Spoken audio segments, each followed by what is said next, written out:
What's going on? It's Jerron Lockridge. I'm the writer and director of The Reaper Man, and I have one of my cast members here today. Go ahead and introduce yourself to everybody, man.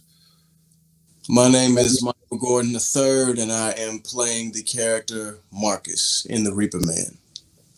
Cool, cool. So tell everybody, how long have you been acting, and tell us about your acting career up to this point. I've been acting really honestly since I was about 8 or 9 years old, and I really kind of started it from this little Christian school that I used to go to in Illinois. And I didn't really get into it though until 2013 when I was 19 years old. And then I just, I fell in love with it. One of the things that really made me fall in love with acting was, seeing the kids on Disney Channel and, watching the people do all the cool stuff in the movies. And my mom, she was the one who really talked me into, really learning the fundamentals and really learning what it's like to be an actor. Acting isn't just about acting crazy or acting funny or doing action and shooting guns and blowing stuff up in movies. It's more to it than that. It's about just playing actual actual person outside, somebody outside of yourself. Yeah. So that's what really got me into it. And one of the first projects that I did was Adrian Dent's The Deep State or Red State, and I played the villain Holden.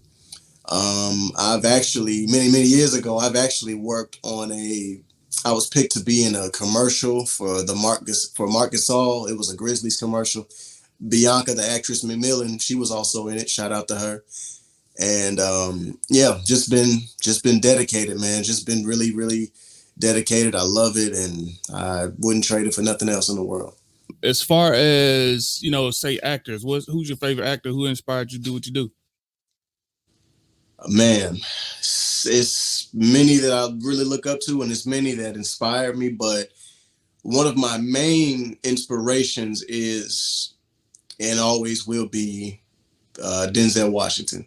Yeah. Reason being is because that dude, and I also want to say this, like for all the, for me personally, I would tell anybody who's looking into acting, if you really want to be able to infer what it's like or really be able to really capture the idea of what it is to really get into character and, you know, showcase yourself as somebody else in a film or whatever.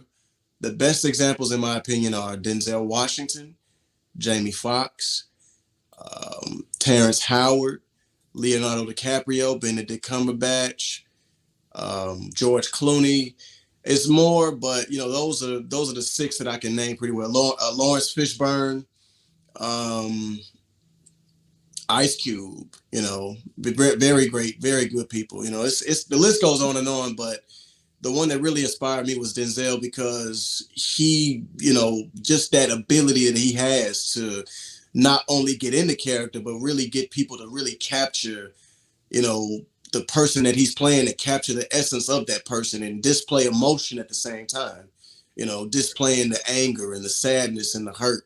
That's something that really meant an awful lot to me as a young man trying to get into the acting world. And I got to say him and it's kind of hard for me to choose between him and Jamie Foxx because both of them both of them are really great examples of getting into that. But Yeah. Denzel, that's the one that inspired. He's one of the ones that inspired me most. Yeah, Denzel's the goat, man. Jamie, the goat. Yeah, Jamie, man, like his range is just so crazy. How he can go from comedy and the serious drama works and keep that man, all together. And Lawrence Fishburne, most underrated actor in my opinion ever. man, He never very get underrated. man. He Very. doesn't get the credit he deserves, and what I'm saying. He's I hope that I get a chance to work with him. On Yeah. one of my own projects when I get to that level. But as far as movies, what would you say is your favorite movie? What movie speaks out to you the most, or movies? Movies. I think a movie that really speaks to me is The Matrix. A movie that really speaks to me is The Matrix because,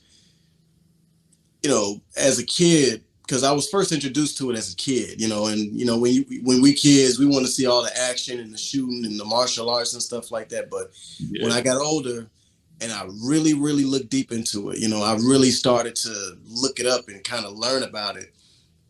It's so deep and it's so captivating the way they made the film and the way that they brought it all together. It really kind of puts you in a predicament where you're constantly questioning your reality itself. This is a movie about a computer generated dream world built to keep people from going crazy and going insane, by putting an illusion that this is the real world, but it's pulled over their eyes to blind them from the actual truth of it. Yeah. And when you look and and it's so relatable and it's so captivating because it kind of gives you the thought process of, damn, what's it like it kind of makes you question today's lifestyle or today's world. It's like, damn, are we living in the Matrix? Are we the slaves? Are we the ones? Who's the the agents? Are those the people in power?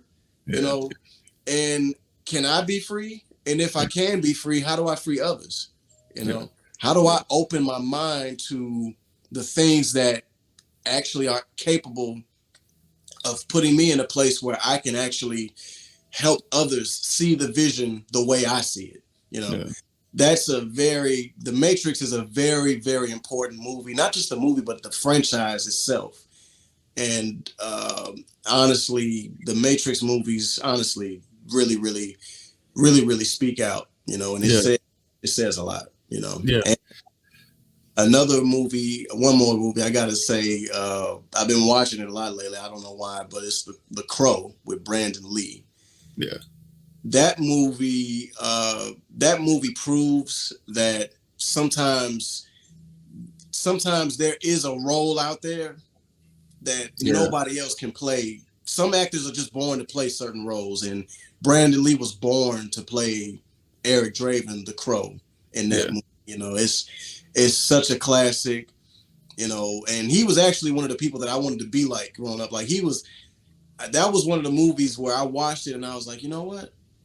I want to act, but I want to do my own stunts in movies. I want to do action, And man, I'll never get tired of watching that movie. Always. Yeah. But yeah. And Brandon Lee, that was actually the set that he passed on, wasn't it? Yeah, man. That role. It's like he was born for it and he died in it. Yeah. Every time you type in Brandon Lee, you'll see the pictures of his face painted up and stuff like that. Like he put his life into that role, and man, it's a real deal tragedy what happened to him on that set, man. And I can't imagine the other cast members' feelings and what they were going through. So yeah. It's kind of crazy, man, because Keenan actually mentioned that movie as a movie that helped him prepare for this one, for his character. So, in that segue, tell us about your character and, just kind of introduce us to the character you play in this film. My character is Marcus. Marcus is somebody who is one of those people that will go through a tough time and they'll make a decision that they know that they shouldn't make. But, it's to the point of, look, it's about what I got to do, what I got to do. It's the whole idea of I got to do what I got to do. And, it doesn't matter what anybody else thinks, so it don't matter if it's wrong or whatever.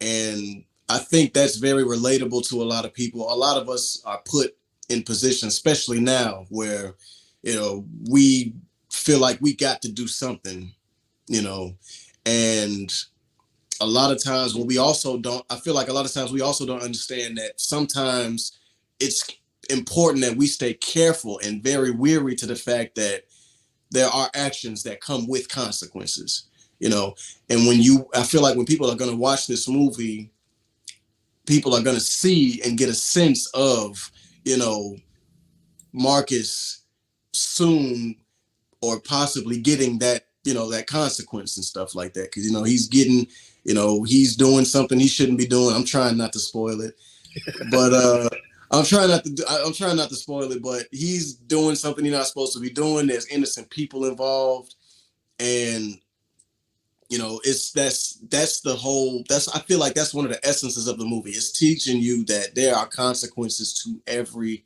single action. There is no action that comes without consequence, and what goes up must come down. Okay. And yeah, that's my character. He's somebody who's doing things the way he feels is right, but at the same time he's not aware of the consequences. And when you watch it, you'll get a sense of him soon to be learning that consequence is coming. So how is the character somewhat similar to you as a person, and how is he in that same essence different? He's similar because there was a time where I felt like I had to learn that my actions come with consequence. There were times where I felt like I was, just out of luck. And I was at a point where it was like, you know what, at this point anything goes. And I got to do something. I got to do something. How no matter how wrong or how right it is, I got to do something. Yeah. But the thing that makes us different is I was raised to understand and know that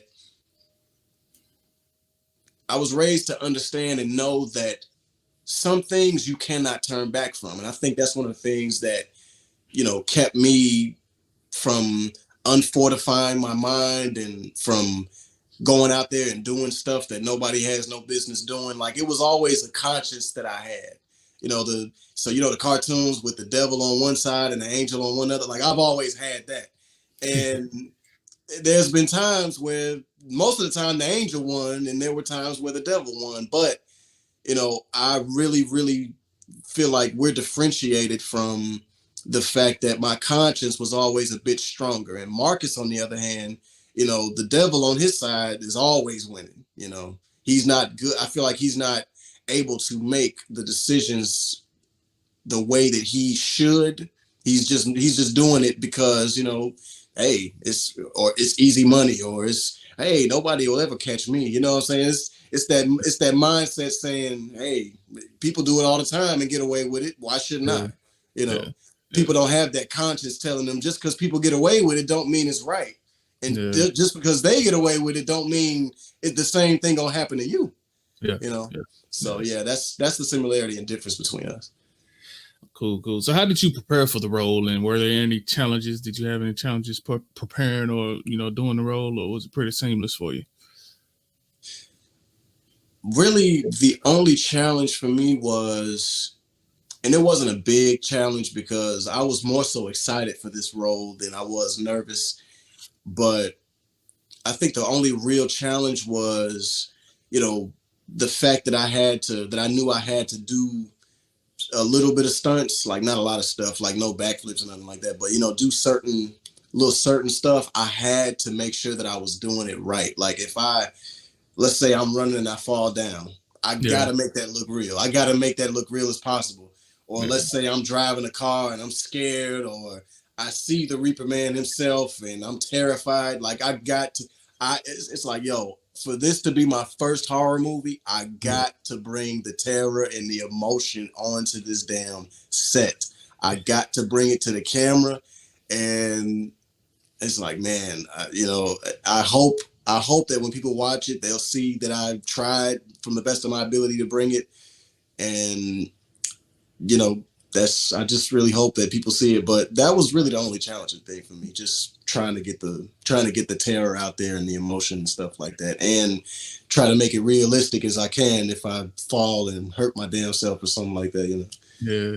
So like we getting ready for this premiere, which is coming up. This is the end of September. It's coming up at the end of October on Halloween night. So if somebody came up to you and was like, "Man, what's up with this premiere? Like, why would we even consider going to that?" What would you tell them? I would tell them I would consider going to it because it's something new, it's something unique, and I know a lot of times that when it comes to indie films or whatever the case might be, a lot of times people feel like they know what they can expect. You know, oh, it's gonna be some dude chasing this person in the woods. It's gonna be this person using a fake gun. It's gonna be this person trying to look scary. They're wearing costumes. They're doing makeup, and it's about killers and stuff like that. I would say that it's very unique in a way. You know, you can expect certain things, but there's also things you can't expect. You know, I would tell a person that there's some stuff in here that you won't expect, and there's some stuff in here that you wouldn't think you see in, you know, an indie film or anything like that. It's something that you can look at and you'll be like, man, they actually made that happen. Like for a movie like this, they actually made this happen. The blood and all of this, I don't, you know, the action that's going on. It's like, wow, this is something. So I think the fact that it differentiates from other movies and how unique it is really gonna captivate people. And yeah, that's what I would tell people. Dope. So, man, anything before we wrap this interview up? Anything you want us to know about you? What you got coming up? You know, your social media tags? Anything at all that you want to tell the audience out there? Nah, man, I just want to say, please, everybody tuning in right now, go check out this movie. It is going to be dope. And I cannot wait for y'all to witness this. This is going to be something really interesting. It has been a privilege and a blessing to work with my brother, Jerron Lockridge. It's been really dope working with Keenan. It's been dope working with my man, Dre. Also, please be sure to check us out please be sure to check out Amazon Prime's Down Bad Season 1. It is out right now. And please be sure to check out the other projects from the other cast members. I'm sure you'll find them on Facebook. I wish I could name some of them, but you'll find them on Facebook, Instagram, some of them maybe even on Twitter. Just don't go to Black Twitter. They something else. But no, I'm just kidding. But yes, but thank y'all for tuning in. And please go see the movie when it comes out. Please. We really need all the supporters we can get. Most deaf, like, you know, y'all need to show up to that theater, you know, because it's, you know, just to get, especially nowadays, to get in the theater anyway, it's amazing. So y'all show up to that theater. And Down Bad, start premiering it soon because Amazon is just kind of, you know, tripping. So I'm gonna start premiering it on YouTube. So y'all subscribe to the YouTube channel and, you know, help us get a season 2 because we need a season 2 of that. Yes. Yeah. So come on board. But Mike, man, I appreciate you, man. You know, you did an amazing job. I know you ain't seen it yet, but you did an amazing job, dude, on this movie. Like your character was so much different than, you know, the trio you was with, and it really brought that vision I had out. And you know, I was very pleased, you know, with this film. And I can't wait for y'all to see this in the theater on Halloween night. And that's something that I'm looking forward to. If anything, is seeing everybody see this film for the first time. So I just want to say I appreciate you, bro, for coming on and always giving 110% whenever you in front of that camera, man. Hey, thank you, man. Thank you for the opportunity. It wasn't just something that I do, man. It's something that I love, man. And I love just bringing that out for the camera and, you know, just bringing it out for the people and for myself. Cause, you know, I live for this, man. I'm an actor. Yeah. Most deaf. And it's gonna be plenty more for sure. But but we're gonna wrap this thing up. I appreciate y'all for tuning in to this cast interview with Michael Gordon III. And stay tuned as we interview more cast later on. See y'all later. Yo, take care.